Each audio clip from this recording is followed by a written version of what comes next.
కాకినాడలో కాలుష్యంతో కోరమండల్ కోరలు చాచింది. పచ్చదనాన్ని పెంచాల్సిన చోట విషవాయువులను చిమ్మే 2 కంపెనీల నిర్మాణాన్ని కోరమండల్ చేపట్టడం ప్రజల్లో ఆందోళన కలిగిస్తోంది. ప్రమాదపు అంచుల్లో కాకినాడ ఉన్నప్పటికీ ఇక్కడి ప్రజాప్రతినిధులు నోరెత్తడం లేదు. అప్పట్లో ప్రభుత్వ అధీనంలోని GFCLను ఆదుకుంటామన్న పేరుతో కోరమండల్ ఇంటర్నేషనల్ లిమిటెడ్ ఈ కంపెనీని స్వాధీనం చేసుకుంది. తర్వాత తన సామ్రాజ్యాన్ని విస్తరించే పనిలో పడింది. అందులో భాగంగా ప్రస్తుతం నిబంధనల ప్రకారం కాలుష్యం వెదజల్లకుండా నియంత్రించే గ్రీన్ బెల్ట్ను తొలగించేందుకు సిద్ధమైంది. ఈ గ్రీన్ బెల్ట్ ఏరియాలో కెమికల్స్, యాసిడ్స్ ఫ్యాక్టరీల నిర్మాణానికి కోరమండల్ సిద్ధమైంది. మేకింగ్ ఇండియా పేరుతో కాకినాడ ప్రజల పీకను నులిమేయడానికి పూనుకుంది. దీనికోసం పర్యావరణాన్ని కూడా లెక్క చేయకుండా అనుమతుల్ని పొందేసింది. ప్రజా సంఘాలు గతంలో చేసిన ఆందోళనలు కూడా అర్ధాంతరంగా అటకెక్కేశాయి.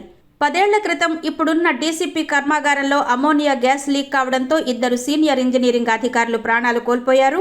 అప్పట్లో సమీపంలో ఉన్న హార్బర్పేటలో సుమారు 50 మంది అమోనియా విషవాయువును పీల్చి అస్వస్థతకు గురయ్యారు.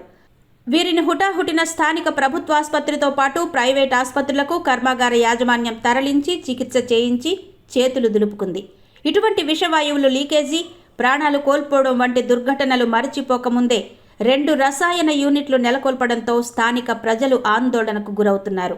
ఉత్పాదకను పెంచడంతో పాటు కంపెనీ విస్తరణలో భాగంగా సుమారు 5,000 కోట్ల పెట్టుబడితో కాకినాడలో 2,000 TPD sulphuric acid plant, 650 TPD phosphoric acid ప్లాంట్ను నిర్మిస్తోంది. ఈ కంపెనీ ఇప్పటికే విశాఖపట్నం యూనిట్లో సల్ఫ్యూరిక్, ఫాస్ఫరిక్ యాసిడ్ ప్లాంట్లను ఏర్పాటు చేసింది. కంపెనీ ప్లాంట్ల విస్తరణలో భాగంగా గ్రీన్ బెల్ట్ను విస్తరించాల్సింది పోయి ప్రస్తుతం ఉన్న గ్రీన్ బెల్ట్ను తొలగించి ప్లాంట్ల విస్తరణ చేపట్టడం తాజాగా చర్చనీయాంశంగా మారింది. గతంలో GFCL గ్యాస్ ట్యాంకులు పేలినట్టే ఇప్పుడు మరోసారి అటువంటి ప్రమాదమే జరిగితే కాకినాడ మొత్తంగా మరో భోపాల్ తరహాలో మారే ప్రమాదం ఉందని తీవ్ర ఆందోళన వ్యక్తమవుతోంది. అయితే కోరమండల్ ఇంటర్నేషనల్ కంపెనీ 2 రెట్లు సామర్థ్యాన్ని పెంచినప్పటికీ అందుకు తగిన రక్షణ ఏర్పాట్లు చేపట్టలేదనే విమర్శలున్నాయి.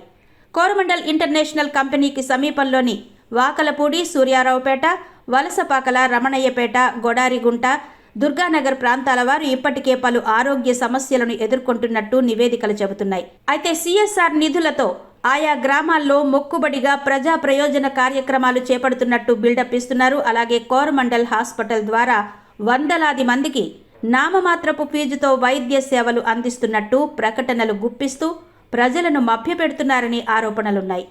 అదే సందర్భంలో స్థానికులకు ఉద్యోగం, ఉపాధి కల్పిస్తున్నామని ప్రకటనలు చేస్తూ నైపుణ్యత లేదంటూ రోజువారీ వర్కర్లుగానే తీసుకుంటున్నారు. ఇతర ప్రాంతాల వ్యక్తులకు ఉద్యోగ అవకాశాలు కల్పిస్తూ స్థానికులను కించపరుస్తున్నారన్న ఆరోపణలు కూడా ఉన్నాయి.